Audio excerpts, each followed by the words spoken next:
Okay, we'll go to the class and we're continuing to talk about uh, the molecule, and in a different way, we've given quite a few classes on the molecular order, but now we're talking about things that DK said that pertained to the molecular order. Now, he never explained it in a way that most people would connect it with the molecular order. I didn't get the inspiration for how the molecular order worked by reading DK or any book. It just came to me, and I saw exactly how it was supposed to be put together. And it wasn't until recently when I started going through his works, looking for what he said that might be in harmony with what we're doing, that I realized that he actually teaches about it, but he calls it something different. Instead of the molecular relationship or the molecular order, he calls it what? We talked about Group that. initiation. Right. He calls I it. wanted to say that. Hey, 1, 2, 3, everybody. Group initiation. Right. And what's interesting, he wrote a good portion of a book about it. In Raise an Initiation, he gives 14 rules for group initiation.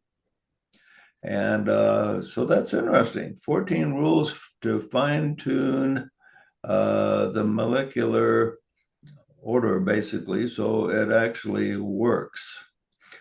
Now, he makes an interesting statement that he said that it's never really been established on the earth yet, this what he calls group initiation. And the more I read about group initiation, the more I see it's the same thing as what we've been working on.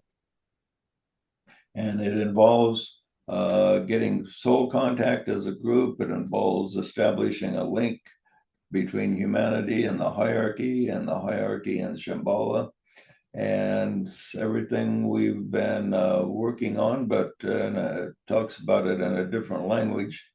And I read a lot of, I read Raise an Initiation several times, but it didn't occur to me that group initiation is the same thing as when the molecule makes a link between heaven and earth. That's what he calls group initiation.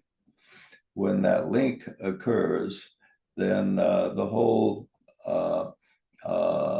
group, everybody in the group, goes through a process that he calls group initiation. They're initiated into a higher vibration. And what's interesting about it is he says the hierarchy has tried to create this for quite a few different times. And he says they failed each time. And he says they're still working on it. And it's expected to materialize around the middle of the 21st century, he predicted. And then in another place, he predicted it would take about 250 years to perfect, to really get it functioning as the hierarchy envisions it to function among humanity. So the link, as he sees it, will happen sometime in the next couple of decades, but then it will take a couple hundred years to really work out all the imperfections and really make it work.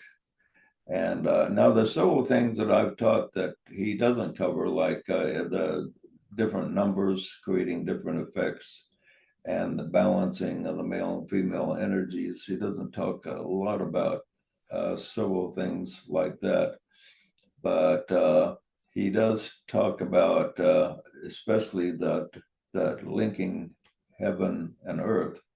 But what's interesting, he says it hasn't been done before, and somebody brought up, well, what about the day of Pentecost? Didn't that provide the link? And here's what I've done a lot of thinking about that, they definitely had a link of some kind at the day of Pentecost, but I don't. What I've concluded is that It didn't last. yeah, it didn't last, and they didn't really understand the concept Right. of the molecule or group initiation, and it was kind of a one-time event. Plus, I think the hierarchy moved in and they assisted uh, them in the connection because they had to initiate the Christian church, and it took a tremendous amount of power of initiation to do that. And so, even though the disciples back then may not have been uh, completely at a point of understanding how the group initiation of the molecule works, they the hierarchy used them, and there was a number of substantial miracles happen, and but the connection wasn't what DK envisions it here for what he's talking about. The connection, he says, that he anticipates being made, he says, has never happened before, but will happen shortly. And here's what he says about Pentecost. He says just a couple things. It doesn't say very much about it, but I'll read it here. About the message of Pentecost.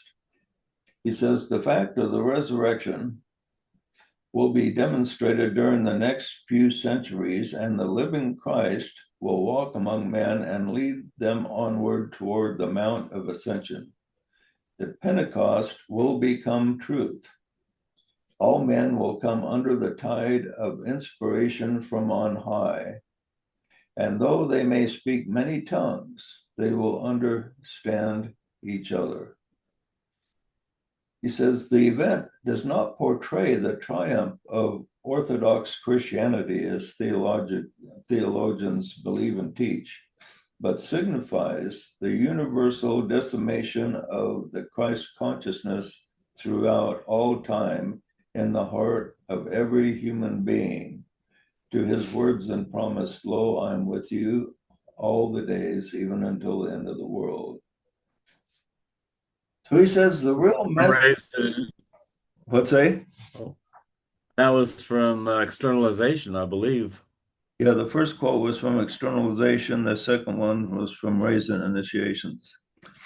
So Right. he says the message of Pentecost is that men will come under the tide of inspiration from on high, though they speak many different tongues, they will understand each other. Now, this is exemplified in the fact that after, on the day of Pentecost, there was a rushing of a mighty wind, and everybody heard this sound, and people that spoke 16 different languages came to see what was going on, and a big crowd gathered outside of the place where they were having Pentecost. And Peter went out and he talked to them. And the people that were gathered around spoke in 16 different languages, but they all heard Peter speak in their language. And this was, the DK tells us that this was actually the main and most important message of Pentecost, was that raising up our vibration to the extent that we can understand each other no matter what language we speak. So let me read this one phrase one more time here. That all men come under the tide of inspiration from on high, though they may speak many tongues, they will understand each other. Now, even though, say, everybody speaks English in a room, oftentimes they speak in different emphasis, so they don't really understand each other. And this is one of the things he says the group initiation will accomplish. It will put people in a state to where they will have 100% understanding of each other's thoughts. They will not misunderstand each other, and a tremendous number of arguments occur because people don't understand each other. And I've seen a lot of people argue, and people have argued with me also that actually I see that they agree with me.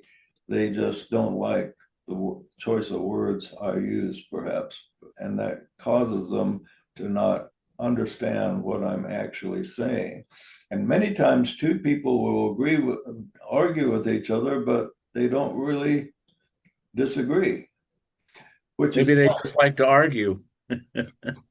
kind of funny. I saw on show a while back.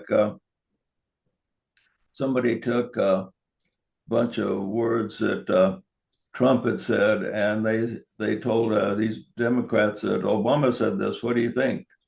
And they said, "Oh, boy, that sounds really good." And they do it the other way around, and the same thing happens.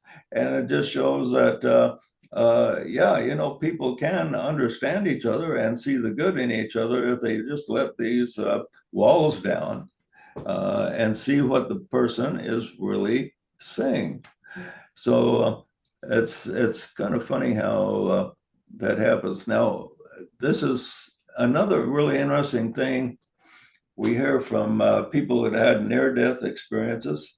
They said that one of the most amazing parts about their experience is when they had this communication with these beings on the other side. He said there was complete and clear understanding. He says there was, they said, now sometimes people talked about speaking normally, but other times other people say it was complete mental telepathy. And they said there was no way to misunderstand. Uh, Communication was perfect in the higher realms. And so DK tells us that this will be one of the benefits of the molecular relationship or group initiation is that we will be able to understand each other. We'll be able to understand each other even though we speak the same language or even though we don't speak the same language. We will be able to perceive by the power of spiritual discernment what the person is really trying to communicate to us. And I've found in my life that, probably that's one of the things that has frustrated me in my life just about as much as anything is when I'm trying to communicate with somebody, maybe even having an argument, and they don't seem to be able to understand what I am saying, and they misinterpret what you're saying. How about you guys? You ever have that happen? So you get in an argument with somebody and you think this person is just not understanding the point I'm making. What do you think about that, Joshua? I think it happens all the time. Yeah, I feel like almost at least like 50% of the time sometimes, which is sometimes it's a failure on my part to communicate effectively, I think, but then other times it's just I don't know, failure of someone to understand or that to bridge that gap. and do you think communication goes beyond words? Definitely. Yeah. How about feelings? Yeah. Yeah. So if you communicate with something, and maybe they hear the actual words, but they do not understand how you actually feel about it. So if you get, and this is one thing the near death people say is that, you know, they say communication is complete with the mind, and also you pick up the feelings as well. And we tend to just hear the words when we communicate with people. We don't hear their intent, their mind, and oftentimes we completely disregard their feelings unless um, you happen to offend some female and she really lets you have it, then the feelings really are pretty potent. I'll tell you, nothing upsets my wife more than if I don't listen to her all the way through her um argument or whatever she wants me to understand. If I interrupt Yeah. her, That's the worst thing I can do. And boy, I have really learned patience with my wife. I just have to sit there and listen. Even though she may repeat what she's trying to say 3 or 4 times, it doesn't matter. And I just have to listen. And finally, she gets what she wants to communicate over to me. Are you sure you're not talking about my wife? I think all wives are that way. Our little helpers. Yeah. Yeah. Well, Your wife's that they your wife's say that they way say too, that the important thing for the female is to be heard, not necessarily to be corrected or understood, but they like to be heard. Whereas the guy, we like to focus on solutions. Well, is there a problem? Let me tell you the solution to the problem. Well, that's not what the female wants to hear. They want to just be understood. And what do you think about that, Susan? Are the females like that, you think, or are we stereotyping too much? I think it's pretty true. You like to be heard, don't you? Uh, I insist upon it. And us guys, we like to offer solutions, don't we? Would you say that's true? I will preface sometimes, I don't want you to fix this. I want you to listen. Yeah, yeah. That's what, the John Gray that wrote Men Are From Mars, Women Are From Venus, kind of really explained that really good. And if you haven't read that book, it's a really good book. JJ, I'll add something too, more on the energetic side that might be kind of interesting to people, I think. Okay. Yeah, there's three things also that may cause miscommunication issues. One of them is, and I think Artie is starting to about it, which is the heart wall. The walls around our heart, you tend to send mixed messages to people and they hear something different than what you say. So that can cause a lot of relationship contention, especially if the other partner has heart walls himself, so he feels desensitized. So you're not only sending mixed messages, but you're sending mixed messages to someone who doesn't feel much. So that can cause issues. Number two, there's actually this kind of strange phenomenon called broadcast messages, which is almost like you're wearing a shirt that says "kick me," or "hit me," or "talk down to me," or treat me like a child. And usually it comes from our childhood, or it could be inherited from someone. And so then whenever you walk around, you tend to attract people that honor your broadcast message and say, "Oh, you want me to treat you like a child?" So you'll start attracting people that disrespect you and they talk down to you because according to Dr. Brad's work, when you get between 10 to 12 feet from someone, other person can read your files, your conscious files. So the last thing I was going to share is there's these things called offensive energies. So let's say like your son not that nice to you and you're trying to raise him, and so then you have a photo of him, and this photo in your mind, maybe you labeled it as discouragement, like he always lets you down. So as soon as he walks up to you, his subconscious can read that you have his image in your head. So he'll do anything to discourage you because it's almost like you're taking, you're like you're keeping tabs on him, like negative tabs on him. So anyway, I thought you guys might find that interesting. There's three things that can kind of disrupt relationships that we don't even know we're doing it because our subconscious is the one that records it. Yeah, there are a lot of people that do broadcast certain things about themselves that you just kind of pick up. And so a lot of truth behind that in particular, I noticed. But okay, well, thanks a lot. We'll read a couple more quotes from him.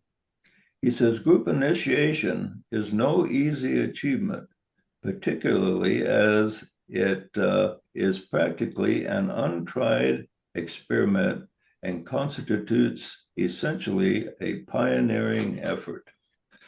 So according to him, they were just kind of had the tip of the iceberg seen in the days of Pentecost, people just were maybe just approaching it. But we, as a group here, are undergoing a pioneering effort that constitutes something that has never been done before. And then he says, when the group as a whole has reached a similar point of realization, has together touched the fringes of this highest of all revelations for humanity, when for the first time they succeed in doing this, they will come as a group under the direct emanation of the higher three and under an aspect of the council chamber at Shambhala, which has hitherto been unknown and unrealized. This will connote a high degree of initiation of the group and is in effect connected with the inner hierarchical activity. So the higher three, that refers to the three Buddhas of activity that is next to the Ancient of Days. And we will, when the molecule is actually linked, it means that we'll be more than linked with a hierarchy, but actually it will link up with Shambhala itself. Is that from Rays and Initiations? Yeah, page 271. So that's interesting that this power now, there's interesting Mormon scripture that says Zion must be redeemed and must be redeemed by power. By power. And so whether or not you believe that, it's kind of an interesting statement in the fact that to bring in this new age, it's going to require a lot of Ray 1 energy to be able to neutralize the forces of evil and to bring in a tremendous amount of change. Wouldn't you say then that during the day of Pentecost, that was Shambhala reaching down, because they had to use that first ray energy to perform the resurrection and the building of the church. But in our day, Shambhala is not going to perform that act. We have to do the intercession on our own as a group, through our own group intelligence, right? But we have to invoke it. And this might be something that we might want to put more attention on, is invoking the higher powers of the first ray energy, because and I don't think they invoked it so much back then. I think the powers that be just figured, we just have to plow with the horses we have. And they weren't really person of the people of high learning or not, and they weren't all high initiates or anything, but they were what they had to work with, and they did touch the soul together. And they had the advantage of, before the day of Pentecost, they actually saw the resurrected Christ and knew of its reality, and that turned on their lights to a great degree and unified them like nothing else could have. And so we don't have that advantage right now. We haven't had a resurrected person appear to us and say, hey, gather together and let's be one. If that were to happen, who could say no to that, huh? Here he says this, I'll read another interesting quote. No one is admitted through the process of initiation into the ashram of the Christ or the hierarchy until such a time as he is beginning to think and live in terms of group relationship and group activities. Some well-meaning aspirants interpret the group idea as instruction to them that they should make an effort to form groups or their own groups. This is not the idea as it's presented in the Aquarian age, so close today. It is the mode of approach, that is the mode of approach during the Piscean age, is now past. Today, the entire approach is totally different. No man today is expected to stand at the center of this little world and work and become the focal point for a group. His task now is to discover the group of aspirants with which he should affiliate himself and with whom he must travel upon the path of initiation, a very different matter and far more difficult one. He needs to bear in mind the meaning of the following words from the archives of the master, given in question form. So I'm going to read these words, but first of all, I'll talk a little bit about this, is that in the past, we had like the Christ appeared as the center, and he was like the teacher, and everyone centered around him, and everybody's doing everything in the name of the Christ and everything like this. So he was like the center. He says that in this new age, it's going to be different. We're shifting to the group as a whole. So the group we're putting together, if we're successful, we will have an equality there, and the Christ, instead of a visible authority that will give us instruction, will be the invisible Christ. And we will, we as a group will be like one life that will enter together through a higher initiation that will bring in greater powers. And here are some beautiful words that he gives about this process. Listen carefully.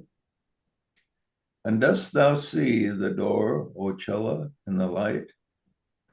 I see the door and hear a calling voice. What should I do, O master of my life? Go through the door and waste not time in backward glances at the road just trodden. Go forward into the light. And the Cella, the guy like you and I, he says, oh man, the door is too narrow. He says, oh master of my life, I fear I cannot pass. Go closer to the door and take the hand in thine of another pilgrim on the way of life.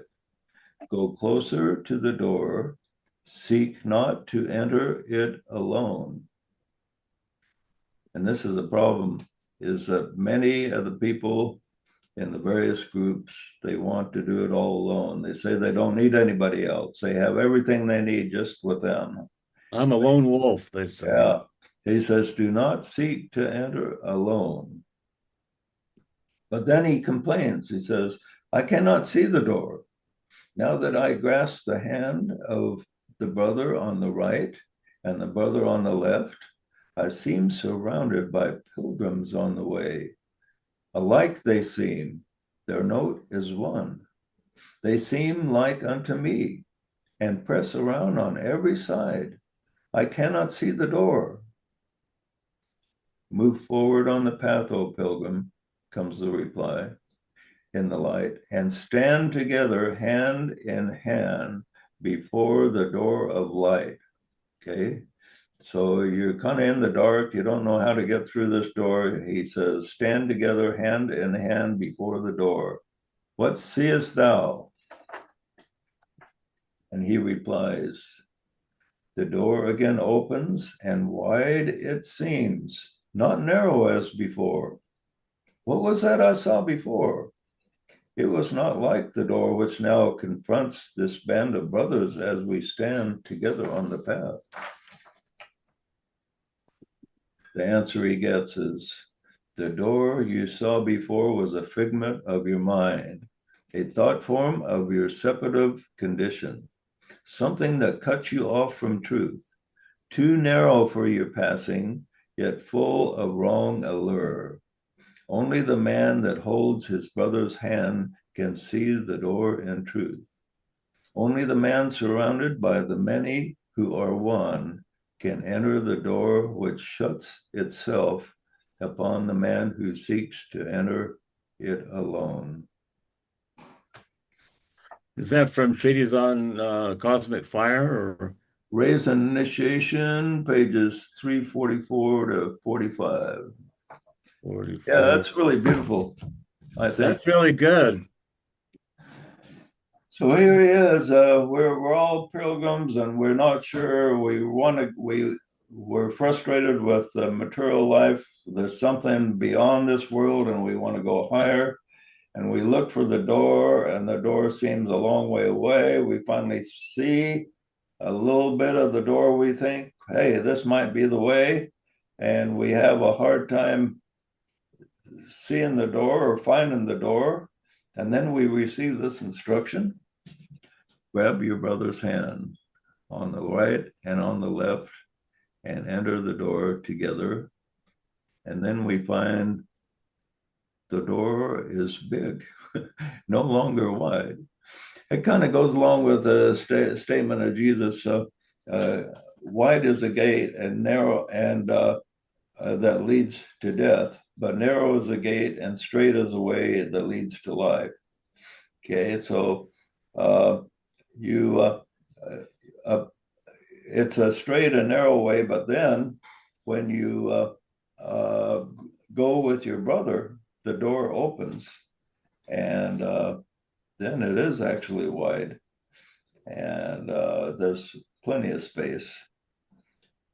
And then there's a For everyone. statement by Jesus in the Aquarian Gospel where he talks about that as a person progresses and up to the spiritual realms, he says the crowds are all left behind, and there's plenty of room as a person progresses onward. But so there's plenty of room in the New Jerusalem for us to go to, and when it is seen, and when you're willing to go with your brother and see your brother as yourself. And that's an interesting key statement in there, that we see our brother as ourselves. And when you kind of understand anyone that you get close to, you can see that how much alike you really are. The differences are just superficial.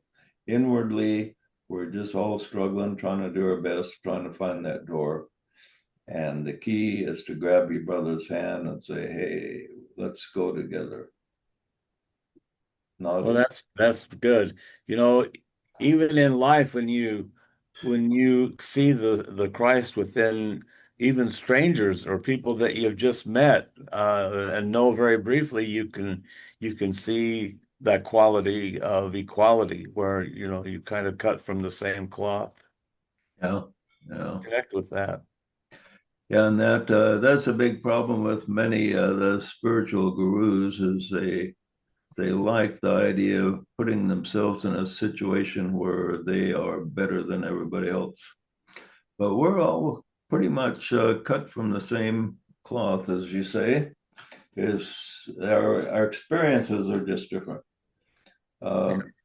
One person may have more experience than the other, but we're basically all projected in the image of God, reflections of God. Okay, any other comments before we sign off?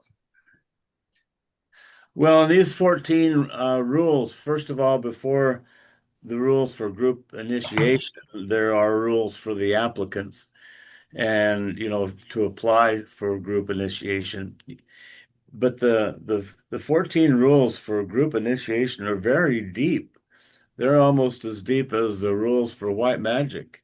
So you really have to contemplate each one, to really understand what is being said. Yeah, in other words, he speaks of around the middle of the century when the group initiations will begin, but it'll take a couple hundred more years for people to absorb those 14 rules because they're very deep. So the way I see it, when it first happens, the first thing that'll happen will be sensitivity to communication, the consummation of Pentecost, which will be complete ability to understand each other, and then we will develop mental telepathy, where we will be able to communicate without speech, actually, if that's necessary. And also, we will be able to communicate with the dead, he says. So with disciples that have passed on, maybe we won't want to communicate with all the dead, but with the higher lives on the other side. So we got a lot to look forward to, and some of us might have to come back and finish the job. We might not do it all in this life. Except for Rob, he'll probably hang around for a couple hundred years. And Ed wants to stick around for Yeah, another. Ed's already 200 years old, I think. At least.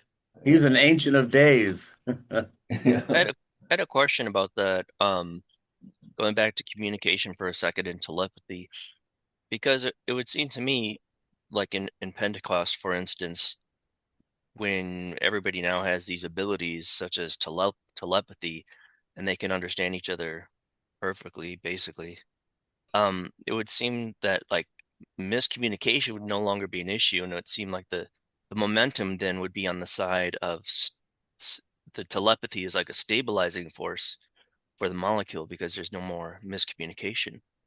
Yeah, So that'll it help. kind That'll help with the oneness aspect a lot, to be able. yeah. So then there's a question in my mind, like why would why would the original apostle molecule break down if it would seem like the momentum is on keeping it together with telepathy and all of these this all of the benefits that come with it? It would seem like a huge motivating force and a huge momentum to want to stay Yeah, they had the stabilized. disadvantage of the fact that they were sent out to all the world, and they were separated, and they were all killed and not put back together. So that was the disadvantage that they had. You think that telepathy wouldn't work over long distances? Well, I doubt if they had it perfected. They probably had it occasionally, but they were just, I think they just scratched the surface of what the true oneness of the molecule is, what I think. Okay. Yeah, I think they just scratched the surface, and they had some help from the Christ himself. Well, if they just only scratched the surface and they were able to do everything they were able to do, then that really gets the imagination fired up with what a truly stabilized group initiation would look like and be capable of. Well, he says the main thing we're going to do.